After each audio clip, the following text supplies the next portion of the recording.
इस वीडियो में हम लोग 10 ऑब्जेक्टिव प्रॉब्लम डिस्कस करेंगे थर्मोडायनेमिक्स चैप्टर से। इस बार के सीयूईटी और नीट का पेपर हमने चेक किया है, तो सीयूईटी में थर्मोडायनेमिक्स से कोई प्रॉब्लम नहीं आया था। जो नीट का पेपर है उसमें 3 से 4 प्रॉब्लम थर्मोडायनेमिक्स से थे, उसमें से 3 प्रॉब्लम हमने यहाँ पे ये भी यूज किया हुआ है। तो चलिए इसके 10 प्रॉब्लम्स कौन कौन से उसको देख लीजिए और उसका सोल्यूशन। ऐसे ही 10 10 के बंच में मैं आपको प्रॉब्लम्स इसके प्रोवाइड करता रहूंगा, आप लोग इनकी प्रैक्टिस करते रहना। तो चलो क्वेश्चन नंबर 1 है, if enthalpy of formation of C2H4 and enthalpy of formation of C2H6 are x1 and x2 kilocalorie per mole, then heat of hydrogenation of C2H4 will be। अब यहाँ पे आपसे पूछा हुआ है heat of hydrogenation of C2H4। तो इस problem में आपको हीट ऑफ हाइड्रोजनेशन बताना है C2H4 का। हाइड्रोजनेशन का मतलब होता है एडिशन ऑफ हाइड्रोजन। इसका मतलब यहाँ पे C2H4 में आप हाइड्रोजन को ऐड करोगे और रिएक्शन लिखोगे फॉर्मेशन ऑफ C2H6। तो रिएक्शन आपका हो जाएगा C2H4 और इसमें हमने हाइड्रोजन को ऐड कर दिया, ये प्रोडक्ट बन गया C2H6। ठीक है, अब इस पूरे रिएक्शन का जो इंथैल्पी है वो आपको बताना है। जब किसी भी रिएक्शन की हम इंथैल्पी बताते हैं तो उसमें हम लोग इसको इंथैल्पी ऑफ फॉर्मेशन से बता सकते हैं। इसका भी इंथैल्पी ऑफ फॉर्मेशन आपको पता है, इसका भी इंथैल्पी ऑफ फॉर्मेशन पता है। और ये हाइड्रोजन नेचर में प्योर स्टेट में होता है, इसलिए इसका इंथैल्पी ऑफ फॉर्मेशन 0 होता है, आपको मालूम है। तो हम लोग लिखेंगे यहाँ पे इंथैल्पी ऑफ रिएक्शन, और ये रिएक्शन है हाइड्रोजनेशन का, इसलिए आप enthalpy of hydrogenation of C2H6 भी इसको लिख सकते हो। जो इंथैल्पी ऑफ रिएक्शन यहाँ पे लिखोगे उसमें लिखोगे enthalpy of formation of product, जो कि यहाँ पे क्या होगा C2H6, minus enthalpy of formation of reactant मतलब C2H4। तो इसकी वैल्यू है आपका x2 और इसकी वैल्यू है x1, इसलिए इसका आंसर होगा x2 माइनस x1। इसका ऑप्शन हो जाएगा बी वाला करेक्ट। ठीक है, चलिए क्वेश्चन नंबर 2 पे। ये आपका प्रॉब्लम देखो नीट 24 में आया हुआ है। ठीक है, तो यहाँ पे मैचिंग है, लिस्ट 1 में कुछ प्रोसेस लिखे गए हैं और लिस्ट 2 में उसकी कंडीशंस लिखी गई है। ये आपका प्रॉब्लम बहुत ही आसान है। ऐसे प्रॉब्लम तो आपका जो होम एग्जाम होता है क्लास 11th का उसमें भी नहीं पूछता, ये नीट में ऐसे प्रॉब्लम पता नहीं कैसे पूछ लिया है। आइसोथर्मल प्रोसेस का मतलब होता है कांस्टेंट टेम्परेचर, तो कांस्टेंट टेम्परेचर सेकंड ऑप्शन है। उसके आइसोकोरिक का मतलब है एट कांस्टेंट वॉल्यूम, यहाँ पे कांस्टेंट वॉल्यूम चेक कर लो, थर्ड ऑप्शन है। आइसोबेरिक का मतलब होता है कांस्टेंट प्रेशर, तो ये कांस्टेंट प्रेशर हो जाएगा। और एडियाबेटिक का मतलब होता है जहाँ पे हीट का चेंज 0 होता है, ये हो जाएगा नो एक्सचेंज ऑफ हीट। ठीक है, तो ए का सेकेंड, बी का थर्ड। तो ए के सेकेंड में केवल एक ही ऑप्शन आपको दिख रहा है, बाकी ए का सेकेंड किसी में नहीं है, इसलिए यही वाला सही हो जाएगा। अब इसको चेक कर लीजिए, ये मुझे लगता है कि नीट का सबसे आसान प्रॉब्लम था। क्वेश्चन नंबर 3, ये नीट 20 का प्रॉब्लम है। The correct option of free expansion of an ideal gas under adiabatic condition is. तो आप लोग हमेशा जानते रहिए कि जब कहीं पे भी फ्री एक्सपेंशन आपको लिखा हुआ दिख जाए, इसका सिंपल सा मतलब है कि जो प्रोसेस है वो परफॉर्म हो रहा है वैक्यूम के अंदर, क्योंकि वैक्यूम में ही फ्री एक्सपेंशन होता है। और जब फ्री एक्सपेंशन होगा तो वहां पे हमेशा वर्क डन 0 होगा। ठीक है, तो कहीं पे फ्री एक्सपेंशन दिखेगा तो वर्क डन 0 आपको लिखना है। अब यहाँ पे दूसरी कंडीशन दिया गया है कि ये प्रोसेस एडियाबेटिक है, और एडियाबेटिक में आप जानते हो कि जो क्यू का चेंज होता है वो 0 होता है। तो आपको डब्ल्यू भी 0 मिल गया और क्यू भी 0 मिल गया। अब किसी सिस्टम के टेम्परेचर को आप दो तरीके से चेंज कर सकते हो, या तो सिस्टम के ऊपर आप काम करो या फिर सिस्टम काम कर ले, मतलब वर्क डन के थ्रू आप चेंज कर सकते हो, या फिर हीट के ट्रांसफर के थ्रू इसको आप चेंज कर सकते हो, और कोई तीसरा तरीका है नहीं। तो यहाँ पे हीट का चेंज भी आपने 0 कर दिया, वर्क डन भी आपने 0 कर दिया, तो इसका मतलब अब यहाँ पे टेम्परेचर आप बदल नहीं सकते, इसलिए इसका टेम्परेचर भी क्या हो जाएगा 0 हो जाएगा। तो चेंज इन टेम्परेचर 0। तो ऑप्शन चेक कर लो, क्यू भी 0 होना चाहिए, टी भी 0 होना चाहिए और वर्क डन भी 0, इसलिए ऑप्शन हो जाएगा इसका सेकेंड। चलो question number 4, the heat of combustion of carbon to carbon dioxide is this. यहाँ पे हीट ऑफ कंबसन दिया गया है कार्बन का, तो कह रहा है कि the heat release upon formation of 35.2 gram of CO2 from carbon and oxygen gas is. अब यहाँ पे पहले कंबसन लिखते हैं हम लोग कार्बन का, तो कार्बन कंबसन होगा तो O2 से रिएक्शन करेगा और बनाएगा CO2, और यही कार्बन डाइऑक्साइड के फॉर्मेशन का भी रिएक्शन है। अब यहाँ पे heat of combustion of carbon आपको दिया गया है -393.5, और हीट ऑफ कंबसन का डेफिनेशन आपको मालूम है कि आप किसी भी कंपाउंड को या कंपोनेंट के 1 मोल को बर्न करोगे तो जो अमाउंट ऑफ हीट रिलीज होती है उसी को हीट ऑफ कंबसन हम बोलते हैं। और यहाँ पे 1 मोल बर्न हो रहा है, मतलब इसी की पूरी वैल्यू यहाँ पे डेल्टा एच दिया गया है -393.5। ठीक है। और इस रिएक्शन में आपका कार्बन डाइऑक्साइड बन कितना रहा है, ये बन रहा है 44 ग्राम। ठीक है। तो कह रहा है कि इसी रिएक्शन के थ्रू अगर हम 35.2 ग्राम CO2 बनाए तो जो आपका इंथैल्पी चेंज होगा वो कितना होगा। तो इसी को सॉल्व कर दो। आपका 44.5 ग्राम CO2 जो फॉर्म हो रहा है, तो जो इंथैल्पी का चेंज है वो है -393.5। जब ये 1 ग्राम फॉर्म होगा तो इंथैल्पी का चेंज हो जाएगा 393.5 बाई 44। और जब इसी का आप 35.2 ग्राम बना दोगे, ये हो जाएगा -393.5 बाई 44 इंटू 35.2। और इसको जब सॉल्व कर दोगे तो इसकी वैल्यू आ जाएगी -315। ठीक है। ये 314.8 के आसपास आएगा।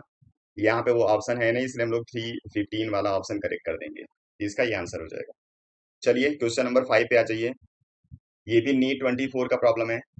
तो इसमें कह रहा है कि in which of the following process entropy increases. यहाँ पे 4 अलग अलग प्रोसेस दिया गया है और कह रहा है कि किसमें इंट्रोपी इंक्रीज हो रही है। ठीक है। इंट्रोपी इंक्रीज होने का मतलब क्या हुआ कि जो रैंडमनेस है वो आपको इंक्रीज करना है। मतलब चीजें जहां पे ज्यादा एट रेंडम होंगी उसका इंट्रोपी आपको बोलना है कि बढ़ रहा है। तो आपने यहाँ पहले में क्या किया, एक लिक्विड है जिसको इवेपोरेट कर दिया, और जब लिक्विड को वेपराइज करोगे तो वो रैंडमनेस और ज्यादा उसका बढ़ जाता है, इसलिए यहाँ पे बोलना है इंट्रोपी बढ़ रही है। दूसरे में temperature of a crystalline solid lowered from 130 to 0 kelvin. इसमें एक आपके पास सॉलिड है जिसके टेम्परेचर को आप कम कर रहे हो। जब आप टेम्परेचर को कम करते हो तो वो और ज्यादा डेंस होता है, मतलब और कॉम्पैक्ट स्ट्रक्चर बनाएगा, मतलब रैंडमनेस यहाँ पे और कम हो जाएगा, इसलिए यहाँ पे डिक्रीज होगा। तीसरे में आपके 2 मोल NaHCO3 सॉलिड स्टेट में लिया गया है और रिएक्शन के बाद ये कन्वर्ट हो रहा है 3 मोल में। और जब 2 मोल से 3 मोल बनाओगे तो आप यहाँ पे नंबर्स ऑफ मॉलिक्यूल बढ़ा रहे हो, पहली चीज। और जब नंबर ऑफ मॉलिक्यूल्स बढ़ेगा तो रैंडमनेस बढ़ेगा। और उससे भी इंपॉर्टेंट है कि यहाँ पे कुछ कंपाउंड आपको लिक्विड और गैस स्टेट में मिल रहे हैं जो कि इंट्रोपी को और बढ़ाएंगे, इसलिए इंट्रोपी यहाँ पे बढ़ेगी। चौथे में आपके पास क्लोरीन का एक मॉलिक्यूल है जो डिवाइड होके 2 एटम बना रहा है। यहाँ पे भी एक मॉलिक्यूल से 2 एटम हमने बना दिया, मतलब रैंडमनेस हम इसका बढ़ा रहे हैं, तो यहाँ पे भी इंट्रोपी बढ़ेगी। तो यहाँ पे इंट्रोपी बढ़ने वाला ऑप्शन हो गया A, C और D। तो A, C, D आपको ऑप्शन डी में दिख रहा है, इसलिए हो जाएगा इसका ऑप्शन डी करेक्ट। ठीक है। चलिए question number 6। Work done during reversible isothermal expansion of 1 mole of hydrogen gas from 20 atmosphere to 10 atmosphere at 25 degree Celsius is. ये भी प्रॉब्लम आपका नीट 24 में आया हुआ है। तो यहाँ पे कह रहा है कि वर्क डन आपको बताना है, प्रोसेस हमारा रिवर्सिबल आइसोथर्मल एक्सपेंशन है। अब ऐसे यहाँ पे अगर आइसोथर्मल फ्री एक्सपेंशन दे देता, जैसे ही फ्री वर्ड आपको दिखता, सीधे वर्क डन आपको 0 लिखना था। लेकिन फ्री वर्ड यहाँ पे लिखा नहीं है, मतलब वर्क डन 0 नहीं होगा, तो इसकी एक वैल्यू आएगी। तो आप जानते रहना, जब भी रिवर्सिबल आइसोथर्मल एक्सपेंशन होता है और 2 अलग अलग प्रेशर आपको दिया जाता है, तो यहाँ पे हम लोग एक फार्मूला यूज करते हैं। वर्क डन इक्वल टू होता है -2.303 nRT log P1/P2। ठीक है, इसी फार्मूले को यूज करना है। अगर प्रेशर की जगह कभी कभी वॉल्यूम का चेंज आपको दे दे तो इसकी जगह आपको V2/V1 लिख लेना है। ठीक है। ये दोनों प्रॉब्लम आपसे बार बार पूछे जाते हैं। यहाँ पे हम वैल्यू यूज करते हैं 2.303, ऐसे ही रहेगा। एन नंबर ऑफ मोल्स है और नंबर ऑफ मोल्स यहाँ पे 1 बोला हुआ है, इसलिए 1 लिखेंगे। आर की वैल्यू ऐसे तो 8.314 होता है जब हम आंसर निकालते हैं जूल में। जब कैलोरी में निकालते हैं तो आर की वैल्यू दूसरी होती है, लेकिन इन्होंने यहाँ पे बोला हुआ है कि आपको 2 यूज करना है, इसलिए हम लोग 2 यूज करेंगे। और जो टेम्परेचर है उसको केल्विन में चेंज कर लेना है। यहाँ पे 273 ऐड करोगे तो ये हो जाएगा 298। और लॉग में आपको लिखना होगा 20/10, तो ये log 2 आ जाएगा। और log 2 की वैल्यू कितनी होती है, 0.3010। यहाँ पे लिख देंगे -2.303 मल्टीप्लाई 0.3010 इंटू 2 इंटू 298। और इसका मल्टीप्लाई आपने पढ़ा होगा काइनेटिक्स में, हम इसको यूज करते हैं। इसका वैल्यू आता है 0.693 मल्टीप्लाई 298। और जब इसको सॉल्व करोगे तो इसका आंसर आ जाएगा -413। तो लिख देना है -413.14 कैलोरी। ठीक है। इसका ऑप्शन हो जाएगा सी। चलिए question number 7। 2 moles of an ideal gas expand spontaneously into vacuum. The work done is। अब यहाँ पे क्लियर आपको लिखा हुआ दिख रहा है कि जो आपका एक्सपेंशन हो रहा है वो वैक्यूम के अंदर हो रहा है। अब जैसे ही वैक्यूम के अंदर एक्सपेंशन दे देगा तो इसका सिंपल सा मतलब है कि ये फ्री एक्सपेंशन है, और फ्री एक्सपेंशन में वर्क डन क्या होता है, जीरो। हम आपको बार बार बता रहे हैं, इसलिए यहाँ पे लिख देना है इसका वर्क डन होगा जीरो। ठीक है, question number 8, the bond dissociation energy of x2 y2 and xy are in the ratio this, delta H of the formation of xy is this, the bond dissociation energy of x2 will be। अब इस problem में enthalpy of formation of X Y दिया गया है और bond energy पूछा हुआ है, मतलब कि हम लोग यहाँ पे रिलेशन कौन सा यूज करेंगे, इंथैल्पी ऑफ रिएक्शन का बॉन्ड डिसोसिएशन इंथैल्पी के साथ। ठीक है, तो आप रिएक्शन पहले लिख लो, x2 plus y2 change into 2xy, ये आपका रिएक्शन हो गया। यहाँ पे जो बॉन्ड होगा वो x बॉन्ड होगा, यहाँ पे बॉन्ड होगा y और यहाँ पे दो बार ये आपको बॉन्ड लिखना है x और y का। ठीक है, तो यहाँ पे जो टोटल इंथैल्पी ऑफ रिएक्शन होता है उसको हम लोग लिखते हैं क्या, enthalpy of reaction equal to होता है summation bond energy of reactant minus summation bond energy of product. ठीक है, तो यहाँ पे बॉन्ड एनर्जी रिएक्टेंट में दो का है। ठीक है, तो इनको लिखना है, लिखोगे bond energy X X plus bond energy Y Y minus 2 bond energy X Y, इसी को सॉल्व करना है। इंथैल्पी ऑफ रिएक्शन यहाँ पे दे रखा है -200, ये इक्वल होगा। अब यहाँ पे इनका रेशियो दिया गया है, ये एग्जैक्ट वैल्यू नहीं है, और जब भी आपको रेशियो दिया जाता है तो उसको किसी वेरिएबल के साथ लिखते हैं, इसलिए हम इनके सबके साथ वेरिएबल लिखेंगे x। तो यहाँ पे x x का लिखा हुआ है 1, इसलिए हम लोग x लिखेंगे, प्लस इसका लिखा है 0.5 तो हम लोग 0.5x लिखेंगे, माइनस इसका 2 है तो लिखेंगे 2 इंटू इसकी वैल्यू इन्होंने 1 लिखा हुआ है, इसलिए इसका भी हम लोग x लिखेंगे।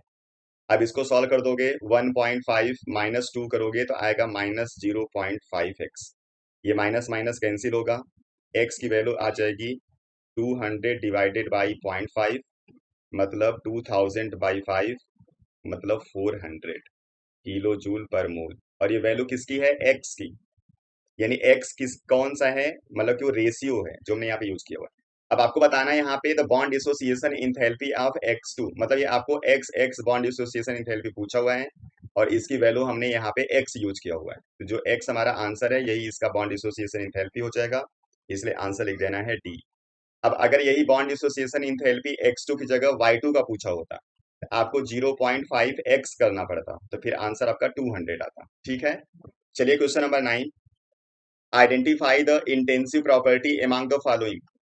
इंटेंसिव का मतलब होता है all the properties which are independent to the size of the system, मतलब सिस्टम के अमाउंट के ऊपर डिपेंड नहीं करेगा। तो जितनी भी एनर्जी होती है सब अमाउंट पे डिपेंड करती है, क्योंकि सब एनर्जी होती है मास के प्रोपोर्शन में, और मास आपका अमाउंट पे डिपेंड करता है। तो इंटेंसिव प्रॉपर्टी में इंटरनल एनर्जी नहीं आएगा और गिब्स भी एनर्जी नहीं आएगा। जो वॉल्यूम है ये भी आपका अमाउंट पे डिपेंड करेगा, अगर अमाउंट चेंज करोगे तो वॉल्यूम बदलेगा, तो ये भी इंटेंसिव में नहीं आएगा। यहाँ पे बच गया टेम्परेचर, तो जो टेम्परेचर होता है हमेशा वो सिस्टम का आप साइज चाहे जो ले लो वो टेम्परेचर सेम रहता है, इसलिए टेम्परेचर हो जाएगा इंटेंसिव प्रॉपर्टी, तो इसका आंसर हो गया डी। चलिए question number 10 and last, for the system, यहाँ पे एक रिएक्शन लिखा गया है, इसके लिए डेल्टा एच और डेल्टा ई का रिलेशन पूछा हुआ है। ठीक है, तो डेल्टा एच और डेल्टा ई का रिलेशन हम लोग एक पढ़ते हैं, delta H equal to delta E plus P delta V, और इसी पी डेल्टा वी को अगर हम आइडियल गैस इक्वेशन से एक्सचेंज करें तो हम लोग लिख सकते हैं delta H equal to delta E plus delta N R T. ठीक है, तो यहाँ पे डेल्टा एच और डेल्टा ई में कौन बड़ा होगा उसको डिफाइन करेगा डेल्टा एन, मतलब change in number of moles, और change in number of moles निकालते कैसे हम लोग, moles of product minus moles of reactant हम लोग करते हैं, और इसमें भी हम लोग यूज करते हैं केवल गैस। ठीक है, सॉलिड और लिक्विड यूज नहीं करते। तो प्रोडक्ट में गैस आपका 1 मोल है तो 1, माइनस रिएक्टेंट में भी गैस आपका 1 मोल है तो 1 करेंगे, तो डेल्टा एन की वैल्यू 0 आ जाएगी, और जब डेल्टा एन की वैल्यू 0 आ जाएगी तब रिलेशन लिखोगे delta H equal to delta E. ठीक है, तो यहाँ पे दोनों होंगे इक्वल, इसलिए ऑप्शन आपका हो जाएगा ए करेक्ट। ठीक है, तो ये आपके 10 प्रॉब्लम्स हो गए। अब नेक्स्ट वीडियो में फिर हम आएंगे किसी दूसरे प्रॉब्लम के साथ, आप लोग पढ़ते रहिए, अपना ख्याल रखिए, थैंक यू।